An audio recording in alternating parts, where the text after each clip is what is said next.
విష్ణు పురాణము. గురువైన పరాశరుడు శిష్యుడైన మైత్రేయుడికి విష్ణు పురాణాన్ని ఇలా వివరిస్తున్నాడు.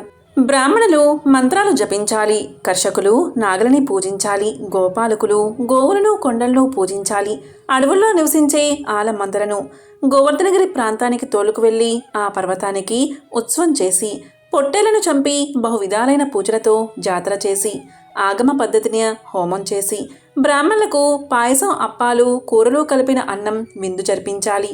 వారి భోజనం అయిన తర్వాత గంధ పుష్ప అక్షింతలతో అలంకరించిన ఆవులతో గిరి ప్రదక్షిణం చేస్తే మనకి శుభం కలుగుతుంది అని చెప్పగా విని నందుడు ఆనందించి గోపాలకులకు చెప్పాడు.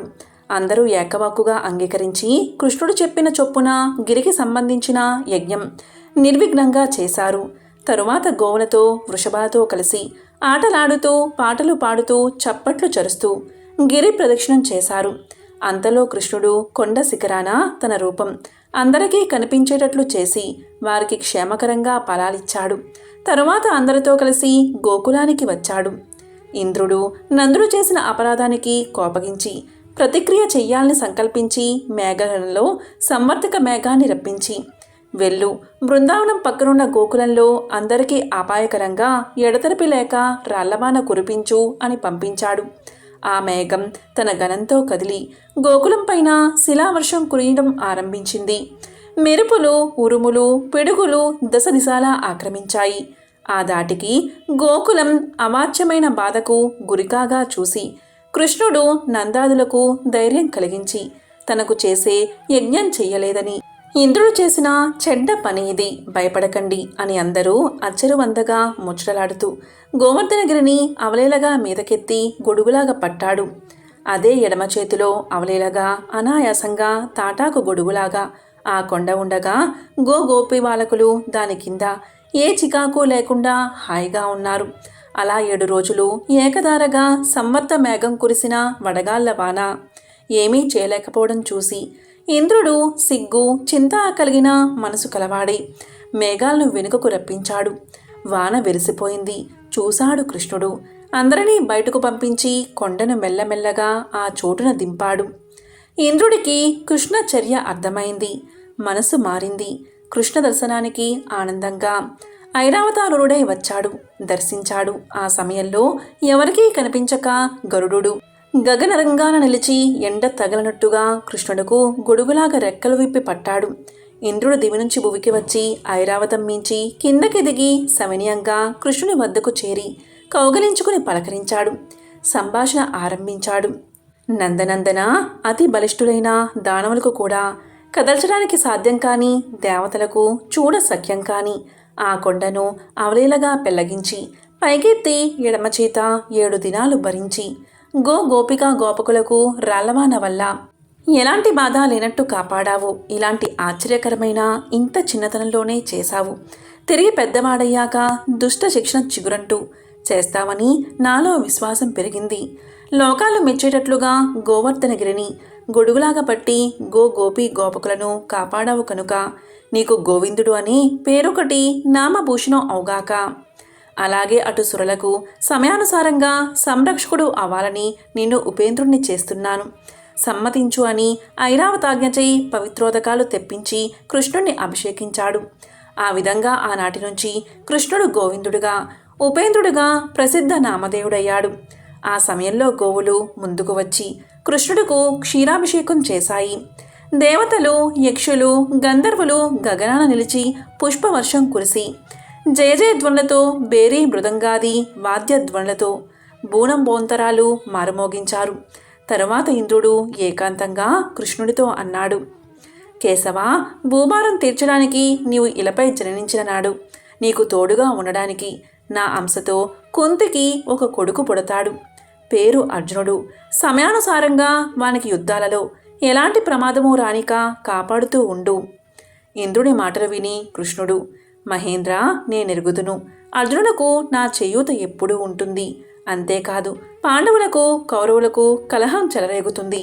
అప్పుడు నేను పాండవ పక్షాన ఉండి కౌరవులను కసిమసంగి పాండవులచే నేల నిలిస్తాను.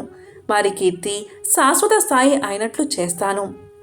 ప్రస్తుతం కంసాదులను కడతేర్చాలి. తరువాత పాండవులకు సమయం దుష్ట శిక్షణ శిష్ట రక్షణ అర్జునుని కోసం నీవు కలత పడనక్కర్లేదు అని అనగా ఇంద్రుడు ఆనందంగా కృష్ణుణ్ణి కౌగలించుకుని వెళ్ళి వస్తానని చెప్పి ఐరావతారుడై అమరావతికి వెళ్ళిపోయాడు. కొంతసేపటికి గొల్లల పెద్దలు కృష్ణుడి వద్దకు వచ్చి, కృష్ణ, దేవతలు కూడా చేయలేని పనులు ఇంత చిన్న వయసులో నువ్వు చేయడం ఆశ్చర్యంగా ఉంది. అంతకంతకు తేలికగా పైకెత్తి గొడుగులాగా పెట్టి మమ్ము, మా పిల్లలను, ఆవులను రాళ్ల వాన నుంచి రక్షించావు. ఇది ఎవరైనా చేయగలరా? ఇలా గొల్లపల్లెలో మాతో కలిసి ఈ రూపాన తిరుగుతున్న శేషుడవా, ఆ దేవుడవా? ఎవరు నువ్వు చెప్పాలి. ఈ గోవుల సాక్షిగా అడుగుతున్నాం అని అనగా కృష్ణుడు కొంతసేపు ఊరుకుండి తరువాత సన్నగా అన్నాడు, నేను యశోదానందనుల కొడుకుని, మీరు నాకు చుట్టాలు. ఏమిటి ఏదో వింతగా అడుగుతున్నారు? అలాంటి మాటలు ఇటుపై అనకండి అని వారి మనసులో మాయ కల్పించాడు. దానితో వారు నోళ్లు కదపలేకపోయారు. సంతోషంగా చప్పట్లు చరుస్తూ వెళ్ళిపోయారు. ఇలాగ కృష్ణుడు గోకులంలో ఉంటూ బృందావనంలో ఆల మందలతోనూ గోపాల బాలుకులతోనూ సవిలాసంగా తిరుగుతూ ఉన్నాడు. ఇలా అందరికీ ఆనంద ఆశ్చర్యాలు కలిగించే లీలతో గోకులాన కృష్ణుడు ఉండగా అది శరత్కాలం. ఆనాడు నిండు పున్నమి. పూర్ణచంద్రుడు గగనాన చలువ వన్నెలపరిచి భాసిస్తూ ఉండగా సర్వ ప్రకృతి సమ్మోహనంగా కృష్ణుడు వేణువు పూరించాడు.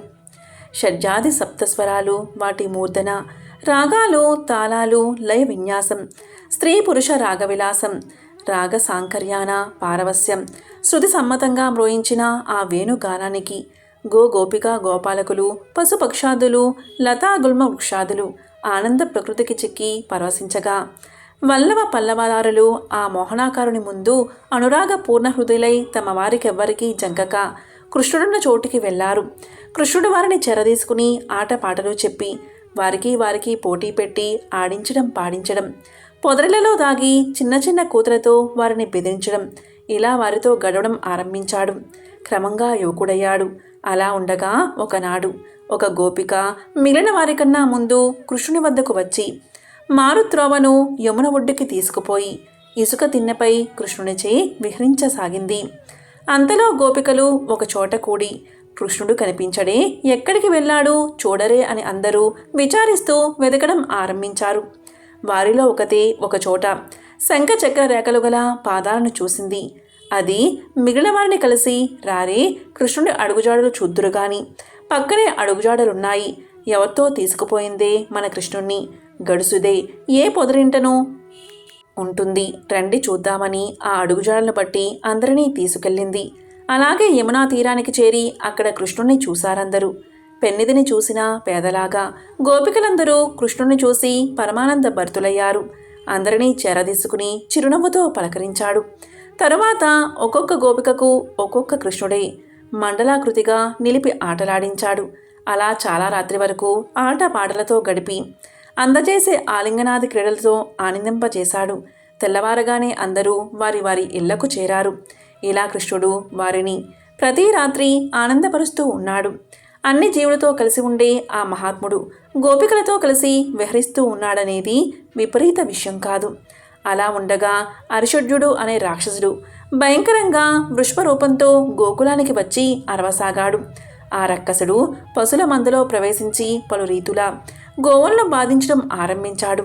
వాడి బాధ భరించలేక గోపాలురు బెదురుతూ వచ్చి కృష్ణ శరణు శరణు అని అరవగా విషయం తెలిసి వారికి అభయమిచ్చి మందలో ఉన్న వృషభం కొమ్ములు పట్టుకొని వెలుపలకు ఇచ్చాడు.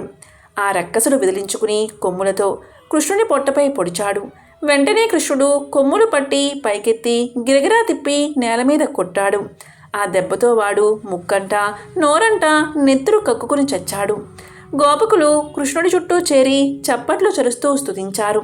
ఇలా రామకృష్ణులు గోకులంలో పెరుగుతూ ఉండగా ఒకనాడు నారదుడు కంసుని వద్దకు వెళ్ళి అతనిచే సత్కారం పొంది విశ్రాంతిగా కూర్చుని వైష్ణవ అంశలతో రామకృష్ణులు దేవకీ నందనులై పుట్టడం, నందునింట పెరగడం, పూతనాదులు కృష్ణుచే చావడం మొదలైన రామకృష్ణుల విషయం చెప్పి వెళ్ళిపోయాడు నారదుడు. ఈ విధంగా గురువైన పరాశరుడు కృష్ణుడైన మైత్రేయుడికి విష్ణు పురాణాన్ని వివరిస్తున్నాడు. ఓం నమో నారాయణాయ.